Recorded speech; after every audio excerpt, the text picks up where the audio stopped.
우리의 관계가 이전보다 더 좋아지기를 원하는 모든 부부는 부부치료의 대상이 됩니다. 부부치료에서 치료하는 것 중에 하나는 남편도 아내도 아니에요. 두 사람의 관계라고 하는 것을 다루게 될 거예요. 제가 관심을 두는 것은 오직 두 사람의 회복입니다. 안녕하세요. 선릉숲 정신건강의학과 원장 한승민입니다.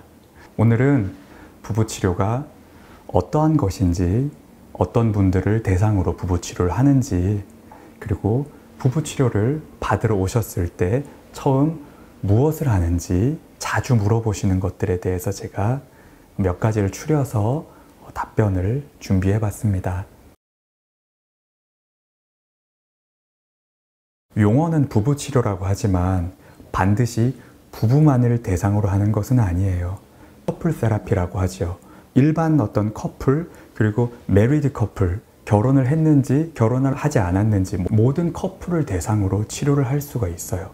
뭔가 반드시 남성과 여성 되어 있는 것도 아니에요. 소중한 관계는 누구와도 맺을 수가 있지요. 가장 소중한 관계를 맺고 있는 모든 커플을 대상으로 치료를 할 수 있는 것이 커플 세라피, 즉 부부 치료라고 부르는 것이에요. 반드시 부부는 아니라는 것을 알려드리고 싶어요. 그리고 부부 치료를 받는 대상이 아주 심각한 문제를 겪고 있는 부부들에게만 한정된 것은 아니에요. 우리가 외도를 겪은 부부들을 자주 만날 수가 있어요. 결혼 생활에서 일어날 수 있는 아주 힘든 일 중에 하나죠. 이러한 외도를 겪은 부부뿐만 아니고 우리가 일상생활에서 비슷한 주제로 자주 다툼이 있는 그런 부부들부터 해서 사소한 문제 같은 것들, 왜 늦게 들어오느냐, 왜 육아에는 참여하지 않느냐, 그리고 집안일은 왜 나만 하느냐와 같은 마치 단순하다고 치부해버린 이런 문제들, 하지만 이런 것이 단순한 것이 아니거든요. 이렇게 의견이 맞지 않은 모든 것들은 부부의 어떤 관계, 결혼 생활, 가족의 어떤 관계들 다 위협할 수 있는 것들이에요. 이러한 모든 것들은 부부치료의 대상이 됩니다.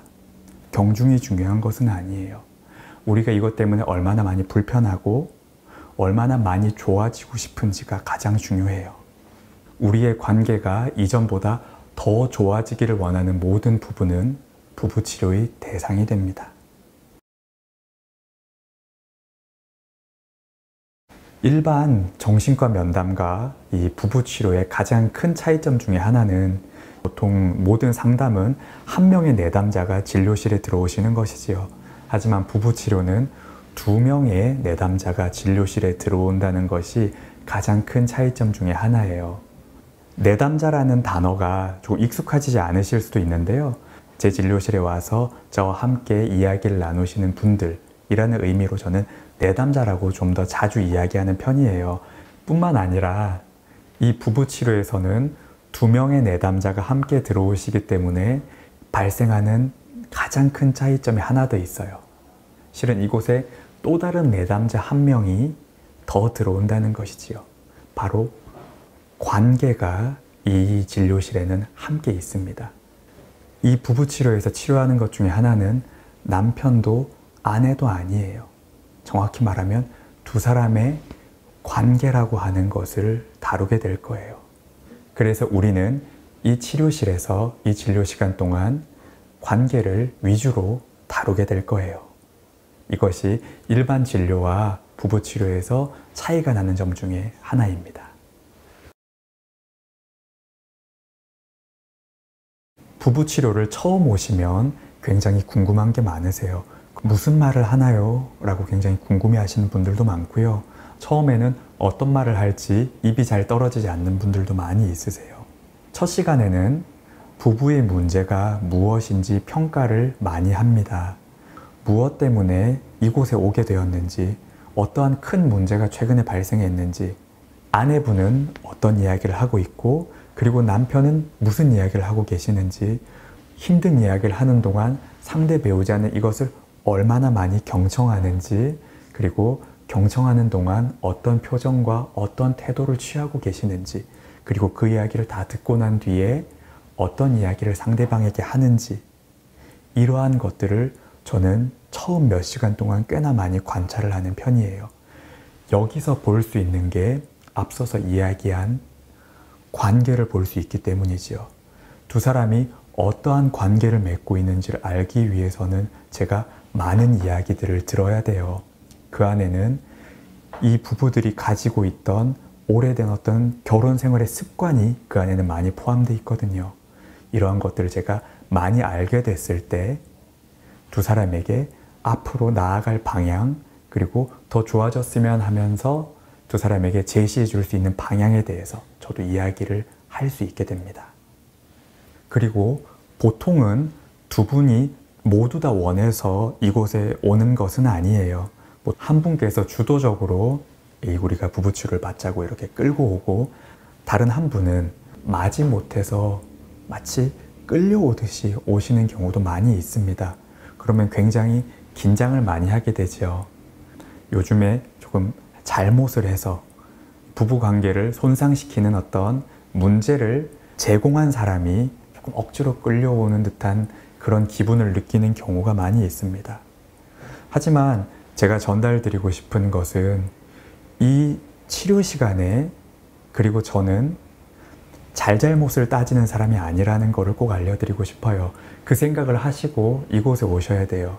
저는 이 시간에 누군가의 잘못을 낱낱이 밝히고 판단하고 심지어 야단치기 위해서 이 자리에 앉아 있는 것이 아니에요. 조금 더 보태서 말하면 저는 두 분 중에서 누군가가 얼마나 잘못했는지에 대해서 그렇게 큰 관심이 있는 사람도 아니고요. 제가 관심을 두는 것은 오직 두 사람의 회복입니다. 그러기 위해서 어떤 잘못이 있는지 당연히 들어야겠죠. 숨기고 있는 것이 무엇인지도 저는 더 이해해야 돼요.